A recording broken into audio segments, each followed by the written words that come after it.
Look around you. The world is loud, restless, drowning in noise, and most people drown with it. They talk to be seen. They move to be noticed. They fill every silence, as if stillness were something to fear. But the more noise they create, the less control they actually have. Because real strength was never built in constant reaction. It was built in restraint. The Stoics understood this long before the world became this chaotic. They knew that anyone who cannot control their thoughts, their words, and their attention will eventually be controlled by something else.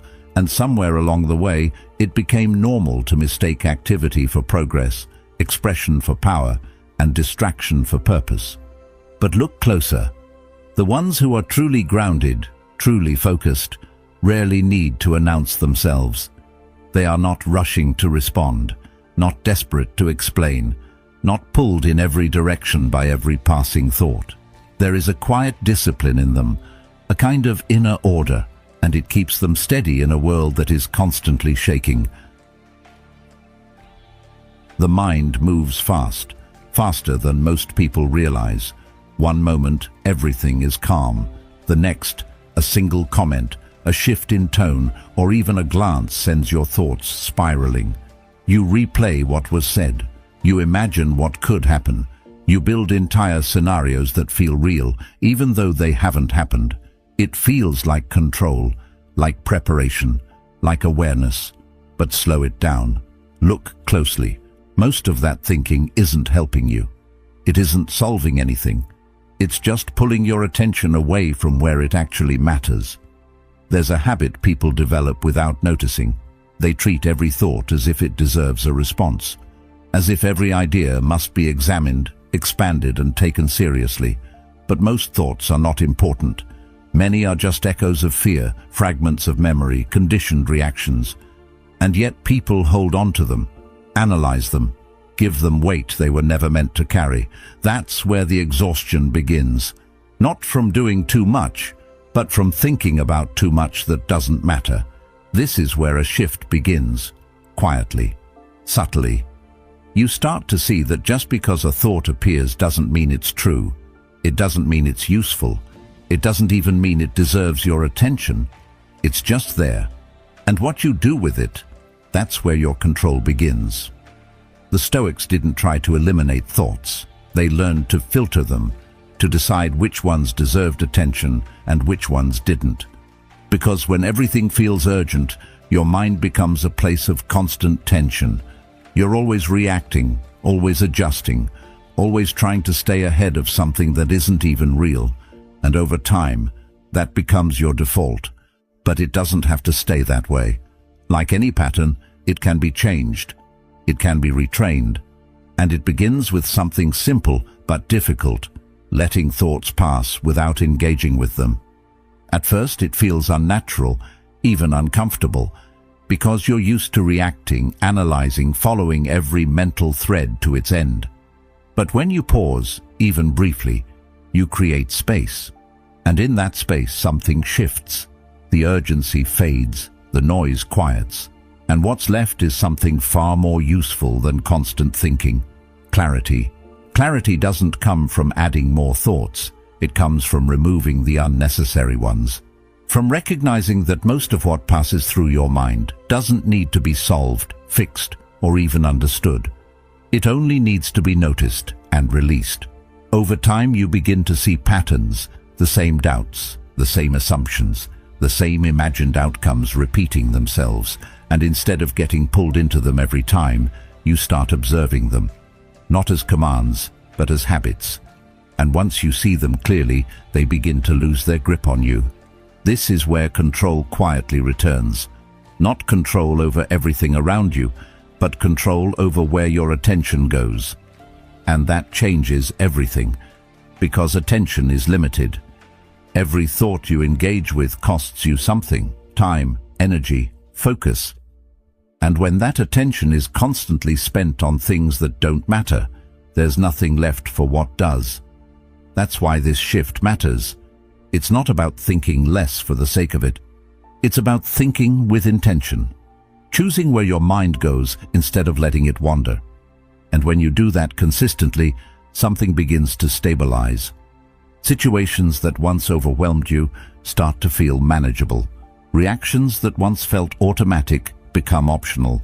You stop being pulled in every direction. You start moving with direction. You begin to notice something else as well. The less you react, the more you see, the more you hear, the more you understand.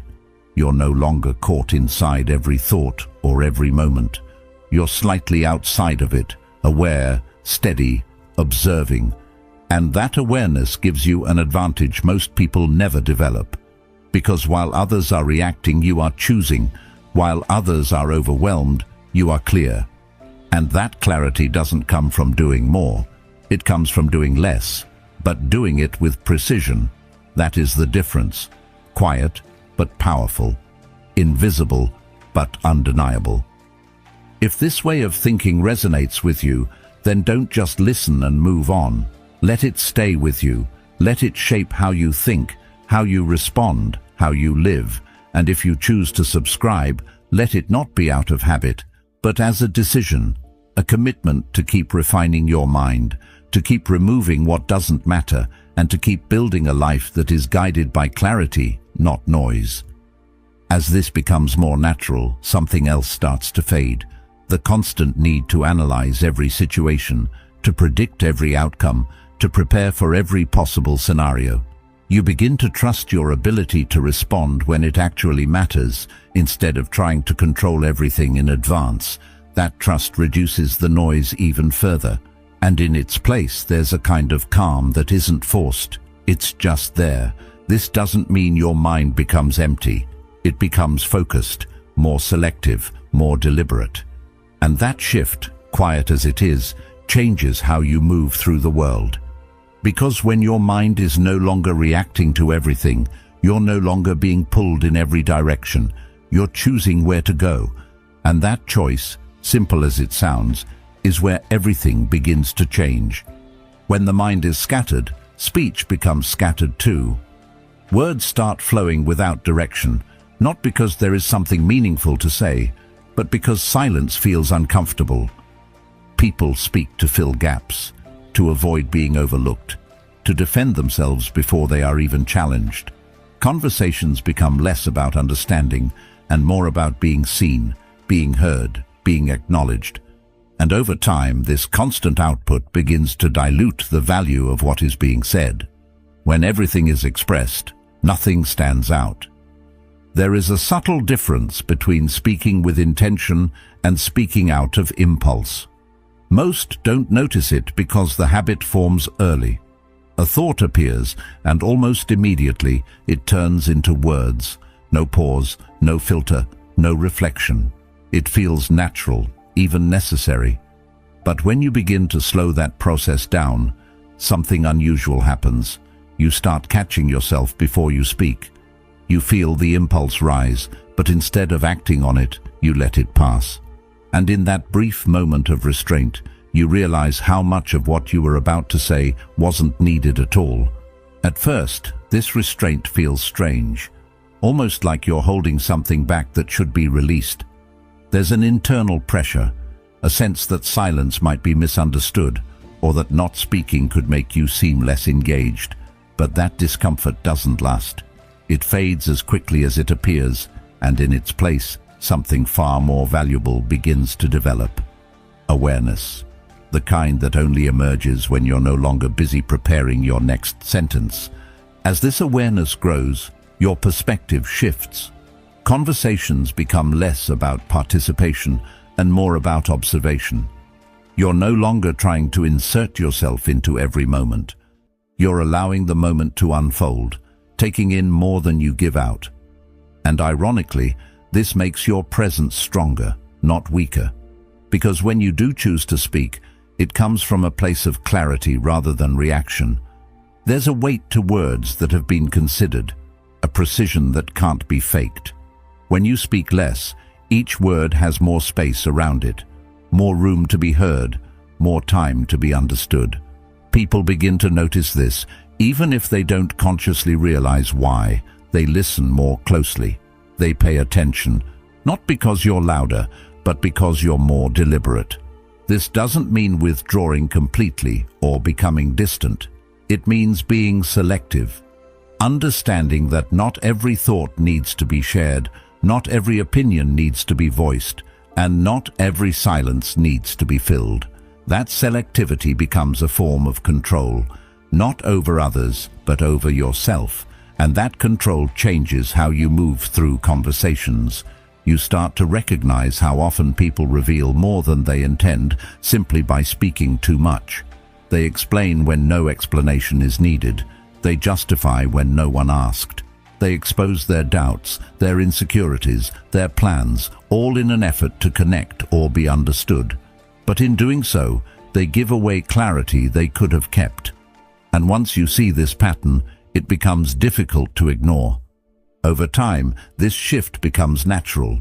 The urge to speak unnecessarily weakens. The need to be constantly acknowledged fades. And what replaces it is a quieter confidence, one that doesn't depend on constant expression to exist. Because when you're no longer trying to prove yourself through words, you begin to rely on something deeper: your presence, your actions, your consistency.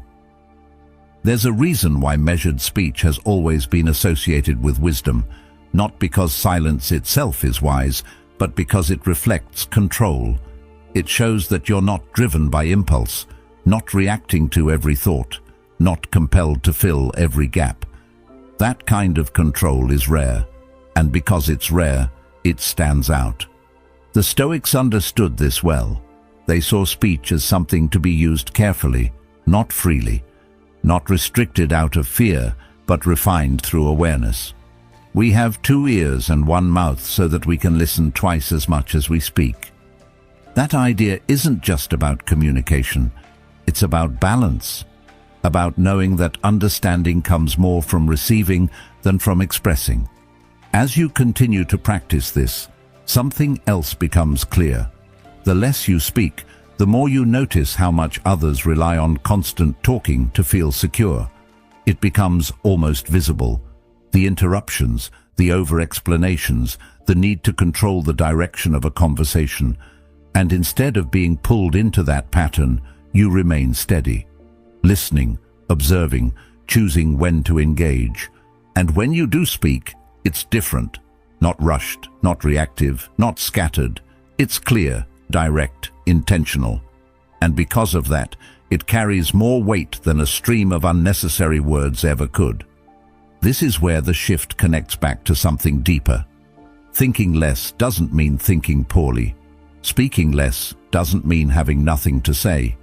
It means removing what doesn't matter, so what does remains. And that principle, applied consistently, changes how you communicate, how you're perceived, and ultimately how you understand the world around you. Because in the end, it's not about silence for the sake of it, it's about clarity. And clarity, once it becomes part of how you think and speak, begins to influence everything else. Something begins to shift once the noise settles. Not all at once, not in a dramatic way, but gradually, almost quietly. The energy that was once scattered across endless thoughts and unnecessary words doesn't disappear. It gathers. It has nowhere else to go, so it starts to collect in one place. And that place becomes your attention. At first, it feels unfamiliar, like you're holding something you're not used to carrying. But the longer you stay with it, the clearer it becomes.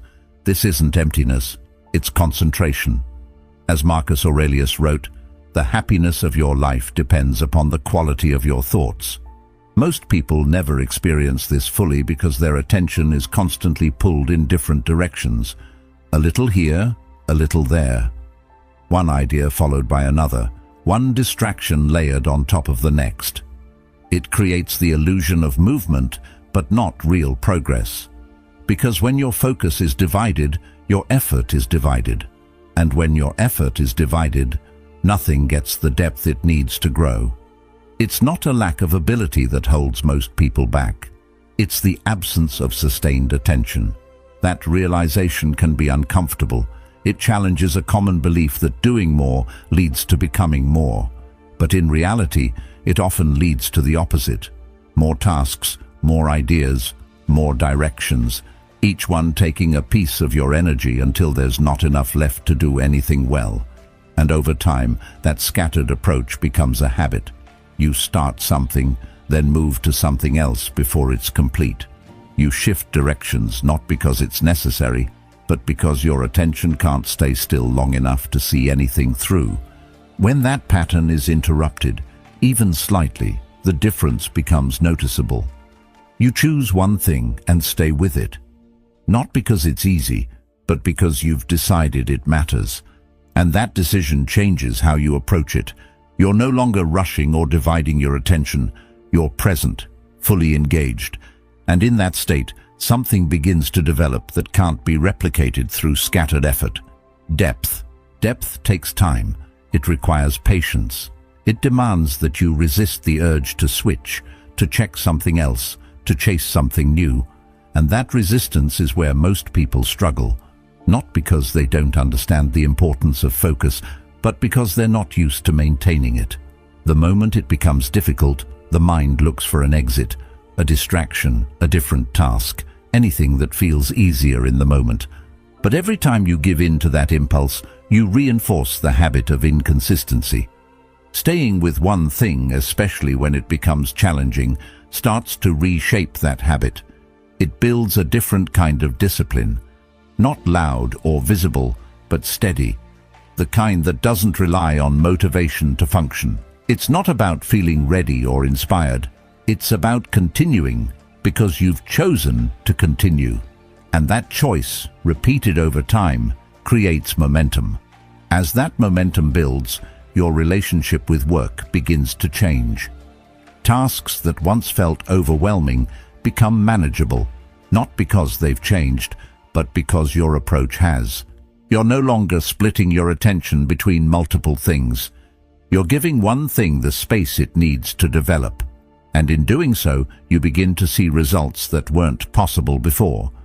There's a clarity that comes with this kind of focus, a sense of direction that replaces the constant uncertainty of scattered effort. You know what you're working toward, and more importantly, you're actually moving toward it. Not in bursts of activity followed by long periods of distraction, but in consistent, deliberate steps. That consistency is what most people underestimate. They look for dramatic changes, quick results, visible progress, but real development happens quietly, through repeated attention to the same thing over time. This is where the deeper shift takes place. Focus stops feeling like something you have to force and starts becoming something you rely on. It becomes part of how you think, how you act, how you make decisions. Instead of asking what feels easiest or most appealing in the moment, you begin to ask what aligns with your direction. And that question filters out a lot of unnecessary options. You become more selective, not out of limitation, but out of clarity. You start to understand that every choice has a cost, especially when it comes to attention. Saying yes to one thing often means saying no to another. And once you see that clearly, you begin to choose more carefully. Not everything deserves your time, your energy, or your focus. This kind of selectivity can feel restrictive at first, like you're closing yourself off from possibilities, but in reality, you're creating the conditions for something meaningful to grow. Because when your attention is concentrated, it has power. It can build, develop, and refine something over time, and that's what leads to real progress. There's a quiet strength in this approach. It doesn't seek attention or recognition. It doesn't need to, because the results speak for themselves. Not immediately, not dramatically, but steadily. And that steadiness is what separates those who move forward from those who remain in the same place, repeating the same patterns. The Stoic perspective reinforces this in a simple but powerful way. Focus is not about controlling everything around you. It's about directing what's within you. If a person gave away your body to some passerby, you'd be furious, yet you hand over your mind to anyone who comes along. That idea points to something most people overlook. Attention is one of the most valuable things you have, and it's often given away without thought. When you begin to protect it, to direct it intentionally, everything changes. Not all at once, but gradually, in ways that compound over time. You start to see progress where there was none before. You start to feel control where there was once distraction. And most importantly, you begin to move with purpose instead of reacting to whatever comes your way. That's the difference. Not talent, not luck, not even opportunity. Direction. Sustained attention applied to something that matters. And once that becomes part of how you operate, the need to constantly look elsewhere begins to fade. Because you're no longer searching, you're building. There comes a point where controlling your thoughts and your words is no longer the hardest part. Something deeper steps in, something more persistent. Emotions. Not the quiet kind that pass without notice, but the ones that rise quickly and demand action. Anger that pushes you to respond immediately. Insecurity that urges you to explain yourself. Doubt that whispers until it becomes loud enough to interrupt everything else. This is where things stop being theoretical, because it's easy to talk about calm when nothing is testing you. It's much harder to remain steady when something hits directly. Emotions are powerful, but they are also temporary. They rise, they peak, and then they fade. But in the moment, they don't feel temporary. They feel urgent. They create a sense that something must be done right now. And that urgency is what drives most reactions. Not logic, not clarity, but pressure. A need to release the feeling as quickly as possible, and the easiest way to do that is to act on it. To say something, to do something, to respond in a way that matches the intensity of what you feel. But what happens when you don't? When you feel that surge of emotion and choose not to follow it immediately? There's a pause, small, almost unnoticeable at first, but in that pause, something shifts. You're no longer being carried by the emotion. You're observing it, feeling it, but not obeying it.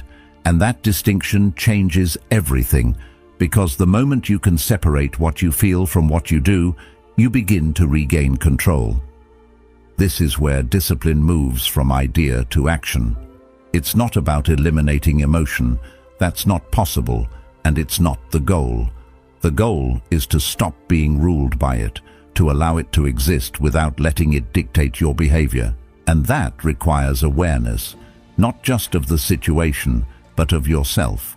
Recognizing the patterns, the triggers, the moments where you're most likely to react without thinking.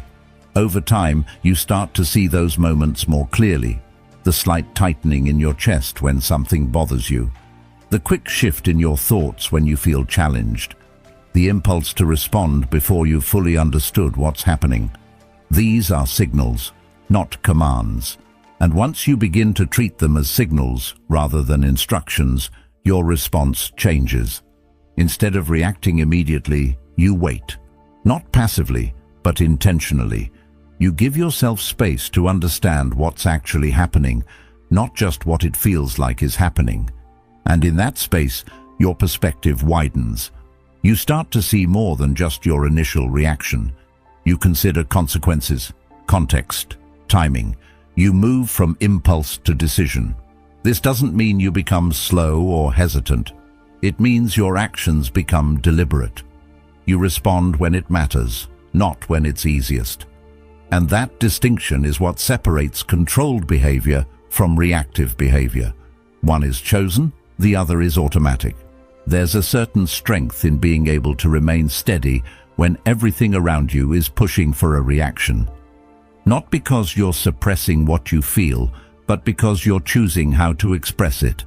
You're not denying the emotion, you're directing it, and that direction is what keeps you grounded. Most people don't develop this because they never question their reactions. They assume that feeling something strongly means they should act on it. But intensity doesn't equal accuracy. Just because something feels urgent doesn't mean it's important, and just because something feels right in the moment doesn't mean it will lead to the right outcome. That's why this discipline matters. It creates a gap between feeling and action, a space where you can evaluate instead of react.